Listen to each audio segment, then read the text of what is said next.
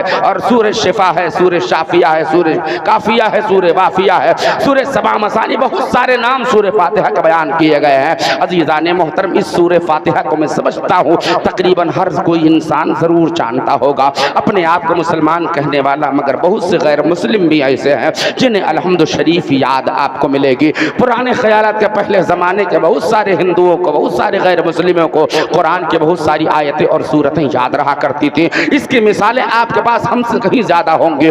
آپ ذرا سا سمجھنے کی کوشش کریں، میں نے قرآن کی آیت پڑھی ہے، اہدنا الصراط المستقیم، اب اس کا ترجمہ بھی آپ سماعت فرماتے چلیں۔ ایک بار سبھی لوگ محبت سے کہیں سبحان اللہ۔ حضرات، وقت کا میں صحیح استعمال کرنا چاہتا ہوں۔ اللہ نے قرآن میں ارشاد فرمایا اہدنا الصراط المستقیم۔ اس دنیا میں بہت سارے مترجمین ہوئے ہیں، بہت سے لوگوں نے قرآن کریم کا ٹرانسلیٹ کیا ہے، بہت سارے لوگوں نے قرآن کا ترجمہ بیان کیا ہے، مگر کسی نے کچھ ترجمہ کیا، کسی نے کچھ کیا۔ وقت میں اتنی تفصیل کی گنجائش نہیں ہے کہ تمام تفصیلات پیش کی جائیں، مگر الگ الگ تمام مترجمین نے ترجمے پیش کیے ہیں۔ مگر امام اہل سنت کنز الکرامت جبل العلم والاستقامت، آیات من آیات اللہ، معجزۃ من معجزات رسول اللہ، امام احمد رضا خان فاضل بریلوی علیہ الرحمۃ والرضوان نے اس آیت کریمہ کا جو ترجمہ کنز الایمان شریف میں تحریر فرمایا ہے، اعلیٰ حضرت فرماتے اے اللہ ہمیں سیدھا راستہ چلا۔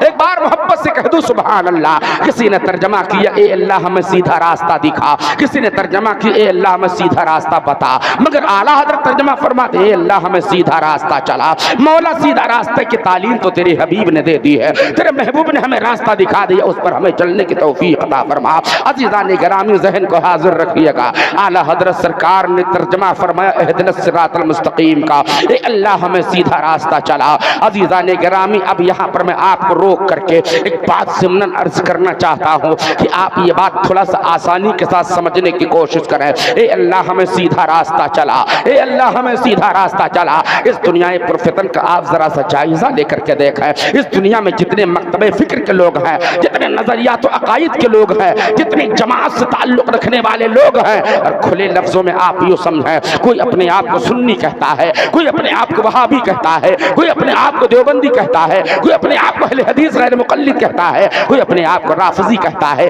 کوئی اپنے آپ کو خارجی کہتا ہے، کوئی اپنے آپ کو نیچری کہتا ہے، کوئی اپنے آپ کو چکلانوی کہتا ہے، وغیرہ وغیرہ تمام طرح کے نظریات و عقائد سے تعلق رکھنے والے لوگ اس دنیا میں پائے جاتے ہیں۔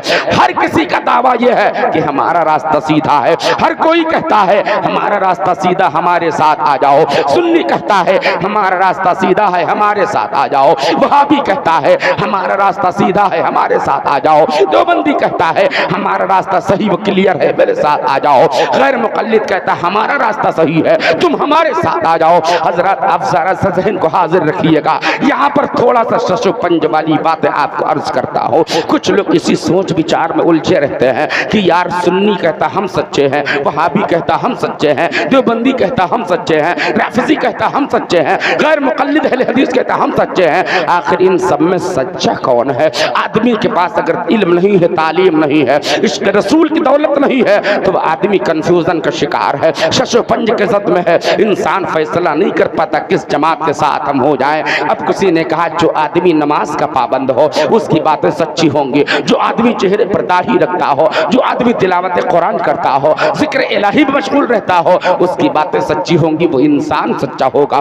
اگر اس نظریے سے، عبادات کے نظریے سے دیکھیں گے تو آپ کو سنی بھی نماز پڑھتا ملے گا، وہابی بھی نماز پڑھتا ملے گا، دیوبندی بھی نماز پڑھتا ملے گا، غیر مقلد بھی نماز پڑھتا ملے گا، رافضی خارجی بھی نماز پڑھتا ملے گا، تمام عقائد باطلہ سے تعلق رکھنے والے لوگ بھی نماز پڑھتے ملیں گے، سبھی کے سب تلاوت قرآن کرتے ملیں گے، سب کے سب لوگ کلمہ پڑھتے ملیں گے، سب کے سب لوگ حج کرتے ملیں گے، سب کے چہرے پر داڑھی نظر آتی ہے، کرتا پیجامہ پہننے والے لوگ ہیں، سر پر ٹوپی رکھنے والے لوگ ہیں، بہت سے لوگ جبہ دستار والے ہیں، تسبیح مصلی والے نظر آتے ہیں، مگر آپ کیسے انصاف کر پاؤ گے؟ کیسے فیصلہ کرو گے کون سی جماعت سچی ہے؟ اس لیے کہ داڑھی تو ہر طرف ہے، کتا کرتے ہر طرف ہے، سر پہ ٹوپی تو سب کے ہے، ہر جماعت سے تعلق رکھنے والے لوگ اپنے آپ کو مسلمان کہتے، اپنے آپ کو برحق فرقے سے تعلق رکھنے والا بتاتے، ہر جماعت کا ماننے والا، ہر عقیدے سے تعلق رکھنے والا انسان اپنے آپ کو سیدھے راستے کا حامی کہتا ہے، اپنے آپ کو صحیح راستے کا مبلغ کہتا ہے۔ ہم کس کے ساتھ ہو جائیں؟ آپ ذرا سا ذہن کو حاضر رکھیے گا، نماز کی بنیاد پر آپ صحیح راستے کا تعین نہیں کر سکتے، آپ عبادت کی بنیاد پر، آپ تقوی کی بنیاد پر، آپ طہارت کی بنیاد پر، آپ داڑھی کی بنیاد پر، آپ حج کی بنیاد پر، آپ زکات کی بنیاد پر، آپ تلاوت کی بنیاد پر، اعمال خیر کی بنیاد پر، آپ تمامی ان فرقوں میں سیدھے صحیح فرقے کا تعین و تخصص نہیں کر پائیں گے۔ آپ کہیں گے مولانا صاحب نماز و روزہ حج و زکات عبادت و بندگی تقوی طہارت کے حوالے سے اگر فرقے حقہ کا انتخاب نہیں کر پائیں گے تو کیسے ہوگا؟ تو آپ یہ بات ذہن میں رکھیں کہ عزیزان محترم، داڑھی تو سب کے چہروں پر ہے، عبادتیں تو سب کے پاس ہے، ریاضتیں تو سب کرتے ہیں، تلاوت تو سب کرتے ہیں، نمازیں تو سب پڑھتے ہیں، مگر سیدھے راستے پر کون ہے؟ اگر آپ نمازی دیکھنا چاہتے ہیں تو تھوڑا سا اور قریب آ جائیں، میدان کربلا کا نقشہ ذہن میں رکھیں، ایک طرف یزیدی ہے، ایک طرف حسینی ہے، نماز ادھر بھی ہے، نماز ادھر بھی ہے، روزہ ادھر بھی ہے، روزہ ادھر بھی ہے، زکات ادھر بھی ہے، زکات ادھر بھی ہے، تلاوت ادھر بھی ہے، تلاوت ادھر بھی ہے۔ آپ ان کی نمازوں کے آگے اپنی نمازیں ہیں سمجھو گے۔ یزیدیوں میں ایسے لوگ ہیں جنہوں نے پیدل حج کیے ہیں، بہت سے لوگ حافظ قرآن ہے، بہت سے لوگ ہر سال حج کے لیے جایا کرتے ہیں۔ میں آپ سے پوچھنا چاہتا ہوں، کربلا میں دونوں طرف کو آپ منظر ذہن میں رکھیں، ایک طرف مختصر سے مٹھی پر حسینی ہے، چند جانے سارانے حسینی ہے، ایک طرف یزید کا ٹھٹھاٹھے مارتا ہوا لشکر ہے، اور نمازیں دونوں طرف ہیں، ریاضت دونوں طرف ہے، کلمہ دونوں طرف ہے، سجدہ دونوں طرف ہے، تلاوت دونوں طرف ہے، عبادت دونوں طرف ہے، حج دونوں طرف ہے، بندگی دونوں طرف ہے، وضو دونوں طرف ہے، غسل دونوں طرف ہے، طہارت دونوں طرف ہے۔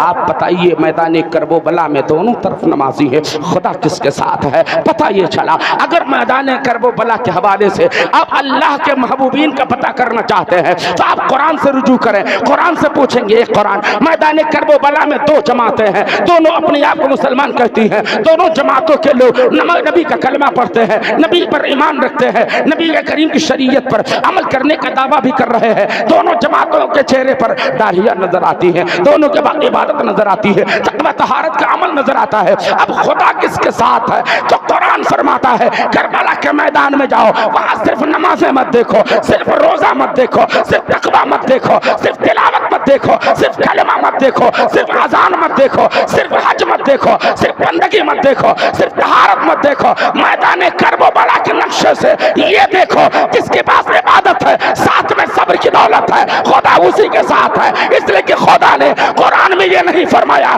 کہ اللہ نمازی کے ساتھ ہے، خدا نے قرآن میں یہ نہیں فرمایا اللہ حاجی کے ساتھ ہے، خدا نے قرآن میں یہ نہیں فرمایا اللہ زکات دینے والے کے ساتھ ہے، بلکہ خدا نے قرآن میں ارشاد فرمایا ان اللہ مع الصابرین، جو نماز پڑھتا رہے، ظلم پر صبر کرتا رہے، خدا اسی کے ساتھ۔ نعرے تکبیر، نعرے رسالت، جشن غوث الورا، جشن غوث الورا، مسلک اعلی حضرت علامہ راحت رضا صاحب کے بلا برکاتی، نعرے تکبیر، نعرے رسالت، سبحان اللہ۔ حضرات میدان کربلا کی تاریخ نے واضح کر دیا کہ لوگوں صرف نماز کی بنیاد پر عبادت کے مستحق نہیں بن سکتے ہو۔ اگر عبادت کے ذریعے آپ اللہ رب کریم کی بارگاہ سے مغفرت کا پروانہ چاہتے ہیں تو حسینی نمازی بننا ہوگا، حسین کے وفاداروں جیسے نمازی بننا ہوگا۔ اللہ تعالیٰ تمہاری نمازوں میں وہ تاثیر پیدا فرمائے گا، اللہ تمہاری عبادتیں قبول فرمائے گا۔ عزیزان محترم، میں عرض کر رہا تھا رب نے فرمایا اہدنا الصراط المستقیم۔ آپ ذہن کو حاضر رکھیے گا، میں یہ عرض کر رہا تھا کہ دنیا میں جتنے فرقے، جتنی جماعت کے لوگ ہیں،